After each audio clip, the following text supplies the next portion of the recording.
Hello and welcome to another Unsourced Wall unboxing. We have yet another one that I have been really excited for. I've been waiting for this package for at least 3 weeks now, and it's finally arrived. If you read the description and the title, you definitely know what it is. But let's just get going right now. Let's see if I can get this open in a decent manner. All right. All of the packaging. There's some really solid packaging. I got it from In Stock Trades. They do it right. Let's see if there's any kind of stuff. No, just packing peanuts. And what we have is the main attraction. We look up here. It's the Absolute Fourth World by Jack Kirby. It's my first Absolute edition, and it looks to be kind of monster, isn't it? It's probably one of the biggest trades or collections I've ever had, especially for something that's only half it. I'll do a comparison soon. Let's get this bad boy open. All right, see, here we go. The packaging around the Absolute is pretty top notch. Look at this entire buffer zone, making sure that none of it gets any way impacted, dent, dulled, or wrinkled. That is simply amazing. Let's look at the spine. Jack Kirby, Absolute Fourth World, Volume 1 by DC, and the entire design, the entire total concept here by Ryan Hughes is in the form of a mother box. Now it's more of a traditional mother box, not like the old school mother box that Jack Kirby himself did, which kind of comes and goes. He has two different forms of it. You have like the training wheels one that the Forever people use, which is like a yellow box. Then you have this one, which is a more standard one, but it looks a bit different in the comics themselves. This is a bit more of an iconic design that came about a little bit later. But you can see on either end, you have the centerpiece of Darkseid and the centerpiece of Jack Kirby himself. And the inline book, in big blocky blue letters, Kirby. Let's look at the description here. Jack Kirby's Fourth World, now bigger than ever. Some quotes from AV Club, Entertainment Weekly, the Los Angeles Times, and you can see by description here, it collects about half of the entire Fourth World saga. Now, there was some confusion because the original solicit for this Absolute listed the entire saga itself, like all the issues.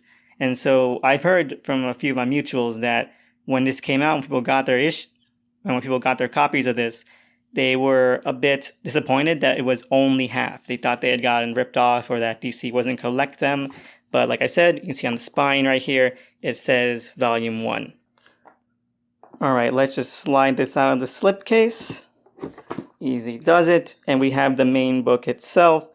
It's big, blue, and it is beautiful. You have Kirby coming down the side, the entire explosion of Kirby crackle going around, iconic images from Forever People, New Gods, Mr. Miracle, all around, all encasing. It is simply delightful. It is a majestic design. I'm surprised. It's probably the most perfect design they could have had. I was really wondering what they were going to do because when they announced Ryan Hughes as the cover design artist for this Absolute, I was a bit shocked because his design work is usually more in terms of logos and more in terms of graphic stuff, like very technical graphic stuff. But it turns out that, making a genuine kind of mother box looking slipcase and a very technical prowess focused font, like this is an original font that he made for the Jack Kirby Fourth World Absolute Edition.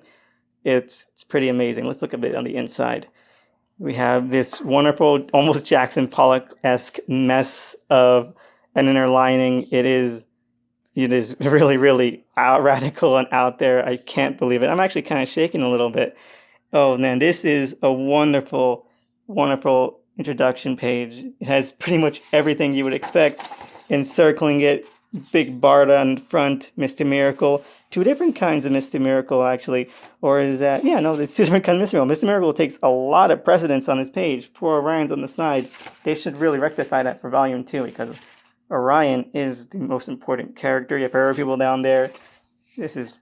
Oh, Jesus. Look at this. Jack Kirby, Absolute Fourth World. Jack Kirby, Absolute Fourth World. They are really not taking any prisoners in terms of making sure this is something special. You have pretty much the entire contents of what you would expect.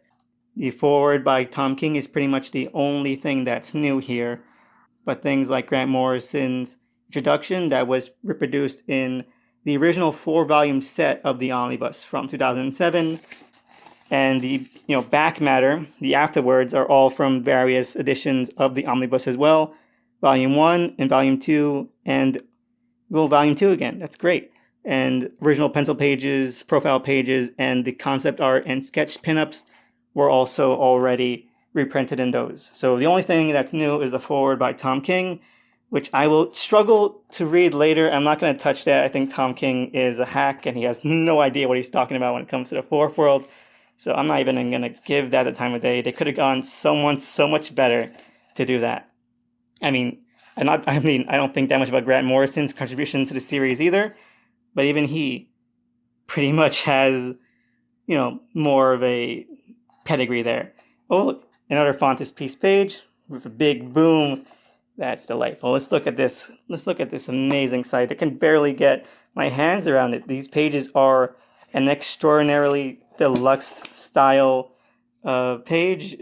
One thing I've always wondered about, and I've always not been that happy about with the terms of the omnibuses, the 4-volume set and the mega set, is that we have the black border around here. It's pretty, it's unappealing. And also the fact that they've gotten rid of all the credits down here that usually were. It just draws the eye away from the art. It's just kind of an eyesore. But then you have wonderful full pages like the original Fourth World New Gods opening that just kind of bask in this. Look, this panel is almost as big as my entire hand. That's just ridiculous. Let's look at the back matter. Even though I said, it's all been reproduced before. It's nothing we haven't seen. The Who's Who pages, the concept arts, all that. Let's see, the final issue of this volume is a Jimmy Olsen issue. Not that great. Jimmy Olsen has always been maybe the least interesting of this saga, but you can see right around here, this is pretty amazing. And just do a comparison, because like I said, this isn't the first time that it's been collected in this kind of format.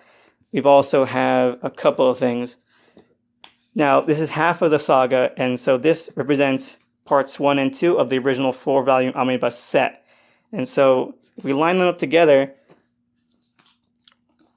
it's almost a kind of even match. Now, this is a really, really well done set.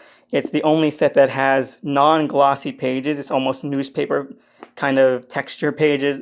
So you can see that the pages have gone a little bit yellow and beige on the ends, but it's probably the best that it has looked. The colors really pop here. It doesn't seem too forced. It doesn't seem too blocky or anything. A lot of times, especially in the more glossy pages, the inks and such can come off a bit murky, a bit kind of googly-eyed, but here we have them. And I always liked this design probably the best, because you have Jack Kirby and Fourth World and just like this big block text.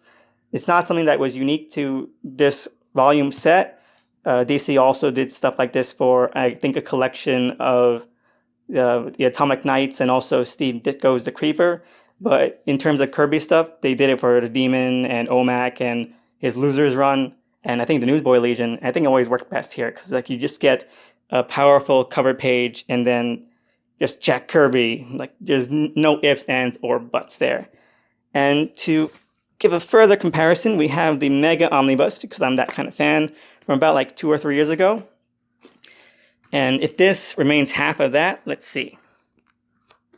Yeah, around about there.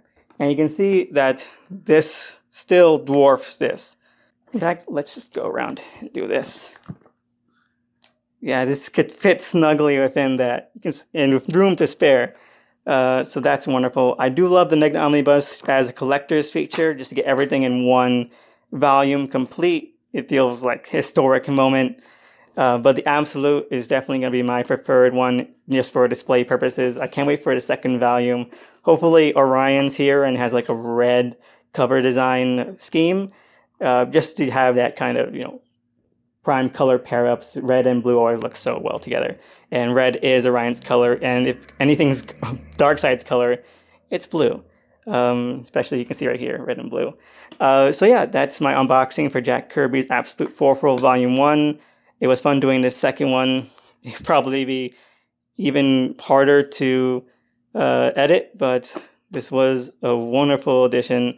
As you can see, I'm a huge Fourth World fan, and simply, just because of how well DC has handled Absolute editions before, this is definitely a must-have.